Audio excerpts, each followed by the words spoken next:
सोने का हंस। बहुत समय पहले की बात है। एक छोटी सी झोपड़ी में चंपा अपनी दो प्यारी बेटियों लतिका और कोमल के साथ रहती थी।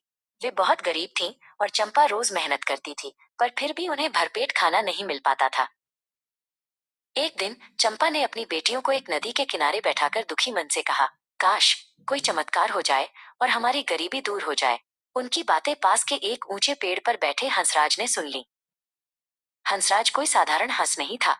वो सुनहरे पंखों वाला एक बोधिसत्व था, जो पहले जन्म में चंपा का पति था। उसने सोचा, मुझे उनकी मदद करनी चाहिए, और वो आसमान से नीचे उतरा।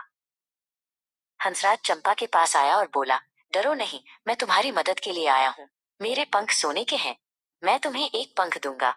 इसे बेचकर तुम आराम से कुछ दिनों तक रह सकोगी।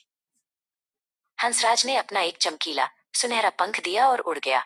चंपा ने उस पंख को बाजार में बेचा और उन्हें बहुत सारा धन मिला। अब उनके पास अच्छा भोजन था और उन्होंने अपनी झोपड़ी की मरम्मत भी करा ली। कुछ हफ्तों बाद हंसराज फिर आया और उसने एक और सुनहरा पंख दिया। चंपा और उसकी बेटियों का जीवन अब आसान हो गया था, पर चंपा के मन में लालच आने लगा। उसने सोचा, अगर मैं एक एक पंख का इंतजार करती रही तो बहुत समय लगेगा। क्यों ना मैं इसके सारे पंख एक ही बार में नोच लूं, फिर तो हम हमेशा के लिए अमीर हो जाएंगे। जब अगली बार हंसराज आया तो चंपा ने उसे धोखे से पकड़ लिया। लतिका और कोमल ने उसे रोकने की बहुत कोशिश की, पर वो नहीं मानी। लालच से भरी चंपा ने हंसराज के सारे सुनहरे पंख जबरदस्ती नोच लिए।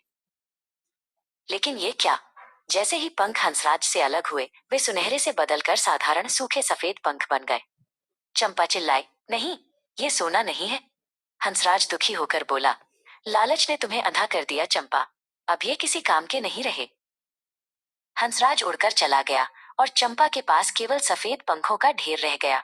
लालच के कारण उन्हें मिली हुई खुशी भी छिन गई और वे पहले जैसे गरीब हो गए। इसीलिए कहा गया है कि लालच बुरी बला है और हमें हमेशा संतोष करना चाहिए।